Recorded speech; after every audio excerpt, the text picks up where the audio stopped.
2:15 in bleeding morning. It's got to be a lunatic. I don't know what I'm doing.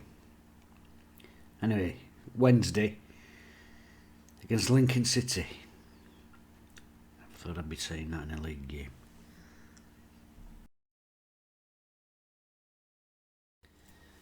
Right, Darren Moore has come out in his pre-match and he's actually told us what the identity of Sheffield Wednesday is this season. And it's good news because what he wants to do is he wants to play possession-based but front-foot attacking football. And I've seen the possession-based bit, I haven't really seen the front-foot bit. We've seen flashes of the attacking bit. Work in progress. He's also addressed the fact we haven't really picked a settled team, and he says he'd like to, but the team consists of 24 players that he's got to keep happy.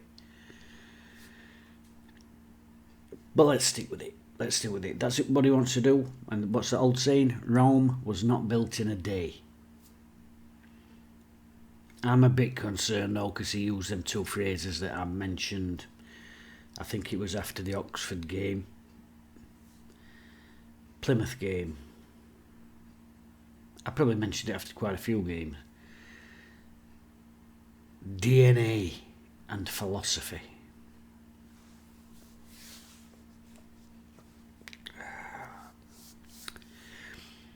My philosophy. Oh God. Is it these media training camps they go on? Is that where all this jibber jabber and chat comes from? I don't know. But anyway, we're playing Lincoln City. He says he wants to play front foot attacking football. So at least now we know, because it's not always been easy to tell what it is from what we're seeing on the pitch. But now we know what the goal is. And we know what they're trying to attempt. Then that's part of the job done. Whether they can do it, that's a different matter. But anyway, before we get to the team news, we'll have a quick look at Lincoln City. I went there once with my mate, about, I think, it got to be about 20 odd years ago, wasn't it? Wednesday away, he's a Blackpool fan. Why don't you come with me? Blackpool's playing Lincoln down the road, it's not far. Alright, I'll go. And I can remember I sat there and I thought, these poor bastards watch this standard of football every week. Watch football at this level every week. And now we're there. Lincoln. Right. Okay, so here's Lincoln's last five. They had a 2-0 dip away at Morecambe. A tricky team to break down, as we know. 2-2 draw with Plymouth. That's a cracking result, actually. When you look at the pasting that Plymouth gave us, I mean, they handed our arses to us, really. So that's a great result. A close one then. 2-1 loss against Sunderland, who obviously one at favourites to go up. A 2-1 win against Charlton, which you'd half expect. And most recently, a 1-0 defeat against Wimbledon. Well, we found out recently they're no mugs, but been looking at stats for that game. Lincoln dominated it, 16 shots on goal, and by all accounts, unlucky not to get something from the game. So this is going to be far from easy for us. So here we go, played 13, won 4, drawn 3, lost 6. They really are, that is all bang average, isn't it? 16 goals for, so just over one a game. 17 goals against, just over one a game, more or less. Let's have a look at their danger man then. Oh crikey, he's a bit spooky looking, isn't he? I actually went to school with a kid who looked like him. Don't know where he is now. Might have a look in court report, see if there's a... Right, anyway, this lad, Anthony Scully. 14 appearances in all competitions, 7 goals, 3 assists. So he's one to look out for. Well, him and Chris Maguire, because that's bound to come and bite us on the arse, isn't it? As for Wednesday's team news, well, who knows? It's hard to second guess in it with this team and this manager and this season how it's panning out. I think what we can say is Peacock Farrell will start in net. Hunt will continue at right back. He's been playing quite well. Last 3 or 4 games, we're getting some really good crosses in. Left back, I don't think we'll ever see Brown there, but as it is, I think he's got a bit of a knock anyway from other night when he didn't come off. Johnson's a possibility there, especially in a home game when we're going to probably see more at ball. I think that'd be harsh on Liam Palmer, who made a couple of great blocks in last game defensively. Anyway, midfield, I've been looking online and there's these various things where people can select their team for weekend and various polls, and a lot of people have got Lewis Wing out of the team.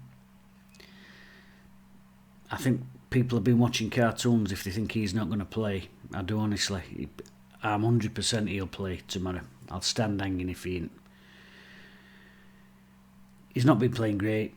He's not been using the ball brilliantly. That's mainly been down to Bannon last 3 or 4 games.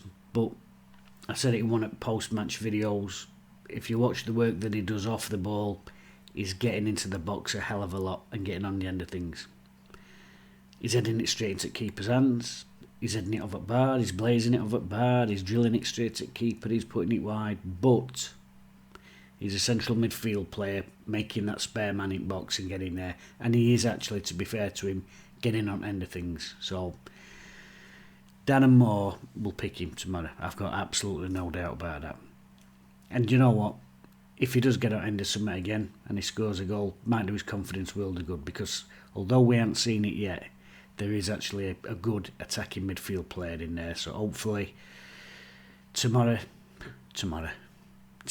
in about 10 hours time, hopefully he can break his duck, get a goal and maybe kick on from there, because there's a player in there.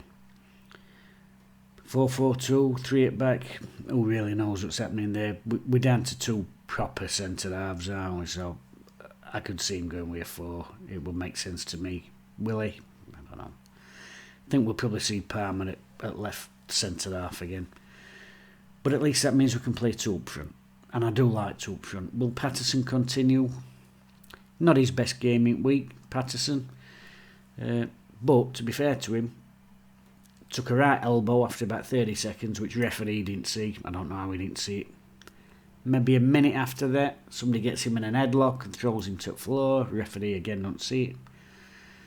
And then he ends up getting booked because, 20 minutes after that, Bannon's having a row with somebody. Somebody's strong-arming Bannon, and Patterson comes in and shoves him away. And referee used that as an excuse, and that's what it is. It was an excuse. He used that as an excuse to book Patterson for all his complaining about the 2 fouls he didn't get, which were absolutely 100% more than that happened in that little melee. So, yeah.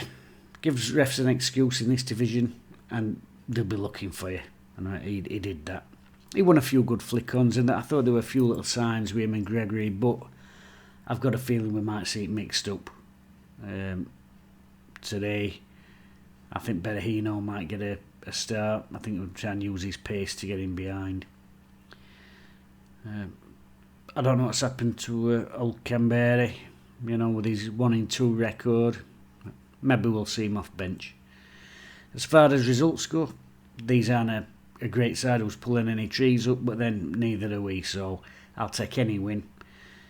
Even if it's a scrappy 1-0 off Canberra's bell ending at last minute, do you know what I mean? I'll take any win at this stage. Clean sheet would be a bonus, but result against Mansfield, result against Bolton, do you know, the game last... We got back in the game. When was the last time we did that? We got back in the game. I'm seeing that as a positive result. It's a 1-1. We could have been 2 or 3-0 down, but we got a draw away from home against a tricky team in Cambridge. So I'll take that as a positive. That's 3, on spin. So a 1-0 against Lincoln, that'll do me. I mean, yeah, I'd like 3 or 4 and smashing, scintillating football, but I'd like to be 6 foot and have retained some of my hair. There we go. Even my beard's turned shit now. Look at that. Look white there. Looks like a handlebar, doesn't it? Because I've only got colour down this bit.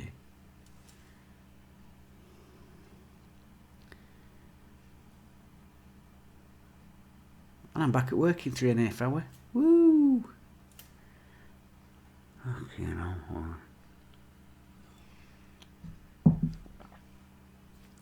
Come on Wednesday, doing a business. Bed.